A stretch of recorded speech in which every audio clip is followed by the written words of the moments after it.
Hi, it's Paul, and during this very difficult time in our country and in the world, I want to give you something to think about, and that is the power of the words you use and the power of the words I use, the power of the words that we all use.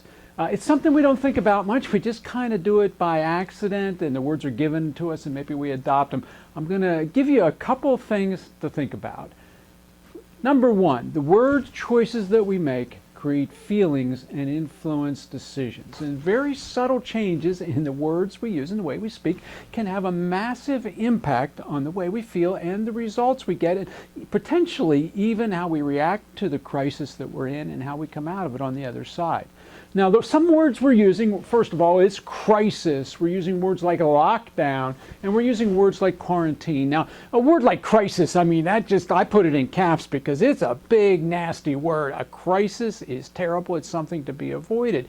And I'm not saying we're not in a crisis. I'm just going to maybe make a suggestion as to a different word that we might use here that has the same meaning, but maybe doesn't have quite the same jarring impact as this. Lockdown. Where's a lockdown? A lockdown is in a prison. We can't get out. We're stuck in here because we're locked down. And quarantine, we're off by ourselves in no man's land, and we can't talk to anybody. We can't do anything. Things are terrible when we use words like this. So I'm going to give you a progression. Here's what I started with. When I started thinking about this, I made a slide, a title slide, and I started with this. And I thought, oh my gosh, this is a great picture, but really, what message does it put when we start the presentation with this?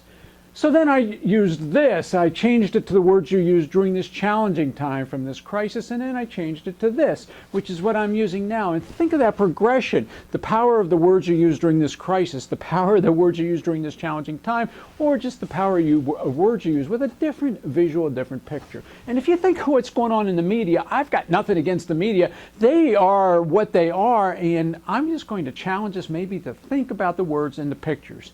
So let's take a look at some other possible words. Instead of crisis, lockdown, and quarantine, what if we called the crisis a challenge?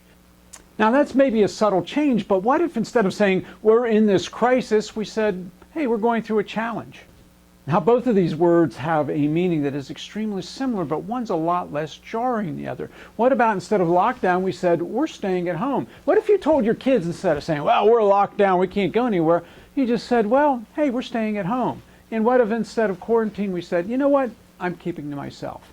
Now these are three words and three small changes, and I would suggest to you that by thinking about this and maybe just changing some of the words we're using, we can change the way we feel about things, and we can change the way that other people feel about things. And I'm going to give you one more. How about if we change the word can't to don't? Well, we can't go outside. Well, you know what? We don't go outside right now. And that changes it from something you can't do to a choice. And the impact that this has on you and the way you think, and on your children and the way they think, and maybe even on your team members, people you manage or people you associate with, can have a big impact. They're small words, they're small changes, but just making these small changes can have a huge impact on the way we feel. So here's my question to you. What words are you using when you talk to yourself? And I have to be extremely careful about this because I read way too much on the internet and different places, and I'm thinking, oh my gosh, because the words that they're using become the words I'm using, and maybe they make me a little more sensitive than I should be. What do you use with your family, particularly with your kids, because they don't understand what's going on, and the subtle word choices you make can have a huge impact on them. And finally, what about with your team or your coworkers? What words are you using with them? So I'm going to just give you a short challenge. If you follow me at all, you'll know that I almost always give you a little bit of an exercise to do. So here's your exercise. What words are you using? As soon as I'm done here, which will be in about 15 seconds, take out a piece of paper and a pen, and I'm a big fan of paper and pen instead of electronics. Put the pen to paper and write down. Think about what words are you using when you talk to yourself, when you talk to your family and your friends, and what about your coworkers and your team members? Write them down and then maybe think of some different suggestions that you could use instead. All right, that's it for today. Thanks for joining me, and I look forward to seeing you in a live event sometime soon when they're allowed again. I hope to see you there. Have a great day.